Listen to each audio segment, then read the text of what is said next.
दोस्तों, रसोई घर को मां लक्ष्मी का वास माना जाता है, इसलिए रसोई घर की स्वच्छता और वास्तु का ख्याल रखना बहुत जरूरी होता है। खास करके तवा और कढ़ाई। रसोई घर के किस खास जगह पर इन्हें किस खास तरीके से रखा जाए जिससे मां लक्ष्मी की प्रसन्नता हम पर बरसे। वैसे तो दोस्तों, रसोई घर में रखी हुई हर एक वस्तु का अपना एक अलग महत्व होता है, लेकिन ये दोनों तवा और कढ़ाई राहु का प्रतिनिधित्व करते हैं, इसीलिए सभी बर्तनों में ये दो बहुत सम्मान के योग्य है। और दोस्तों, हम में से बहुत लोगों को यह कंफ्यूजन है कि तवा और कढ़ाई को उल्टा रखें या सीधे, तो यही सारी बातें इस वीडियो में मैं आपको बताऊंगा।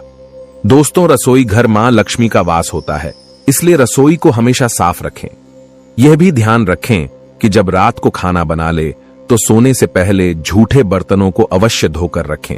थकावट के कारण हम में से कई लोग रात को यह काम नहीं कर पाते हैं और सुबह तक बर्तन धोने के काम टाल देते हैं। दोस्तों, आपसे मैं ये कहना चाहता हूं कि आप कोई और उपाय करे ना करे, यह आदत अपनाकर देखिए, आपकी जिंदगी में कितना बदलाव आता है। खास करके दोस्तों, कढ़ाई और तवे को बिना धोए रात भर ऐसे नहीं छोड़ सकते। जहां गंदगी होती है, अशुभता होती है, उस घर में मां लक्ष्मी निवास नहीं करती है। कभी कभी घर के सदस्यों में छोटी छोटी बातें लेकर लड़ाई हो जाती हैं, उस घर का सारा माहौल बिगड़ जाता है, तनाव बढ़ा जाता है। कहीं राहु के बुरे असर से तो यह नहीं हो रहा। राहु के इस दुष्प्रभाव से बचने के लिए सुबह सुबह तवा गर्म करें, उस पर थोड़ा सा पानी छिड़के, इससे घर के सदस्यों में गुस्सा कम होता है। और जब सुबह खाना बनाने जाए तो तवे को गर्म करने के बाद रोज इस्तेमाल होने वाले सादा नमक को तवे पर, इसका प्रतीकात्मक अर्थ आप यूं समझिए दोस्तों, नमक को मां लक्ष्मी का ही स्वरूप माना जाता है, तो दिन में सबसे पहले आप नमक को छूकर उसे तवे पर डालते हैं, तो ये आपके तवे को डिसइंफेक्ट करने का काम भी करता है, यानी कीटाणु को मिटा देता है। अब इसके बाद सबसे पहले आप एक छोटी सी रोटी बना लें और इस रोटी को ऐसी जगह रख दें जहां से कोई जानवर उसे खा सके।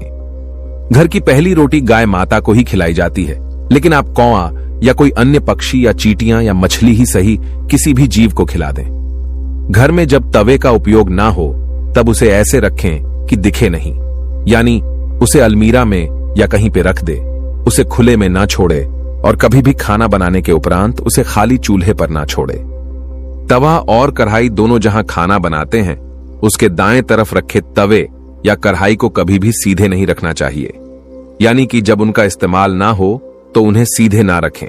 इसका प्रतीकात्मक अर्थ है कि हम राहु के ऊर्जा को आह्वान कर रहे हैं।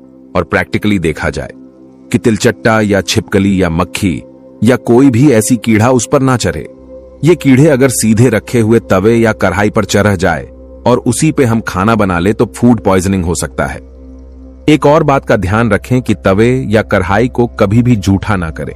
हम इसे कई लोग ऐसे आलसी बन जाते हैं और कढ़ाई में ही सब्जी बनाए और उसी में से खा लिया। ऐसे ना करें। इन दोनों का यानी तवे और कढ़ाई की पवित्रता का इतना ख्याल रखना जरूरी है कि इन पर झूठे सामग्री भी नहीं रखें। जैसे कि बर्तन धोते समय हम क्या करते हैं, सारे बर्तन इकट्ठा कर लेते हैं, फिर एक के बाद एक धो लेते हैं। इस टाइम पर इस बात का ख्याल रखें कि तवे और कढ़ाई पर अन्य झूठे सामग्री ना रखें। अब जानते हैं रसोई घर के वास्तु के बारे में। वास्तु विज्ञान के अनुसार रसोई घर आग्नेय यानी दक्षिण पूर्व कोने में होना शुभ फलदायी होता है। जिसे घर में रसोई घर दक्षिण पूर्व यानी में नहीं हो, तब वास्तु दोष को दूर करने के लिए एक बहुत सरल सा उपाय है। रसोई के उत्तर पूर्व यानी ईशान कोण में सिंदूरी गणेश जी की तस्वीर लगाएं।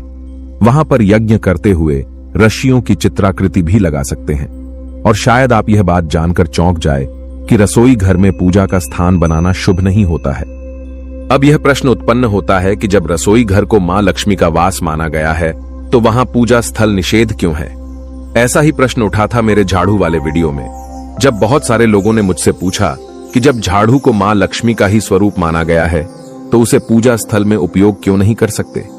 देखिए, रसोई घर घर का ऐसा भाग है जिसका वातावरण ही गर्म रहता है। रसोई घर आंकने कोने में होता है, जिसका अधिपति ही स्वयं अग्निदेव हैं, और मंदिर या पूजा स्थल का वातावरण ही शांत होता है, शीतल होता है, पूजा स्थान के लिए उत्तम जगह होता है। नॉर्थ ईस्ट ईशान कोण, उत्तर पूर्व दिशा यानी रसोई घर दक्षिण पूर्व में और पूजा स्थान उत्तर पूर्व में। इन दोनों का स्वभाव ही ऑपोजिट होने के कारण इन दोनों को एक ही स्थान पर जगह नहीं बनाई जाती। वास्तु के हिसाब से रसोई घर में चूल्हा आंकने में हो, प्लेटफॉर्म पूर्ववत दक्षिण को घेरता हुआ हो, वॉश बेसिन उत्तर में हो, भोजन बनाते समय मुख पूर्व की ओर हो, उत्तर व दक्षिण में कतई ना हो। रसोई घर में पीने का पानी उत्तर पूर्व की दिशा में रखें। रसोई घर में पानी और आग को कभी भी पास पास न रखें। रसोई घर में गैस दक्षिण पूर्व दिशा में रखें। डाइनिंग टेबल दक्षिण पूर्व में ही होना चाहिए। रसोई घर में भोजन करते समय आपका मुख उत्तर पूर्व दिशा में होना चाहिए। मकान में अलग डाइनिंग हॉल की व्यवस्था हो तो देख ले कि डाइनिंग हॉल पश्चिम या पूर्व दिशा में हो। फ्रिज उत्तर पश्चिम में रखें। रसोई घर में अन्नपूर्णा माता का चित्र लगाए तो घर में बरकत बनी रहेंगी। लोहे के बर्तन खाना पकाने के लिए सबसे सही पात्र माने जाते हैं। शोधकर्ताओं की माने तो लोहे के बर्तन में खाना बनाने से भोजन में आयरन जैसे जरूरी पोषक तत्व बाच जाते हैं।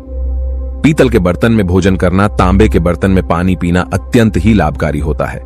हालांकि बाल्टी और बोतलें पीतल के होने चाहिए। एक तांबे का घड़ा भी रख सकते हैं। इसके अलावा घर में पीतल और तांबे के प्रभाव से सकारात्मक और शांतिमय ऊर्जा का निर्माण होता है।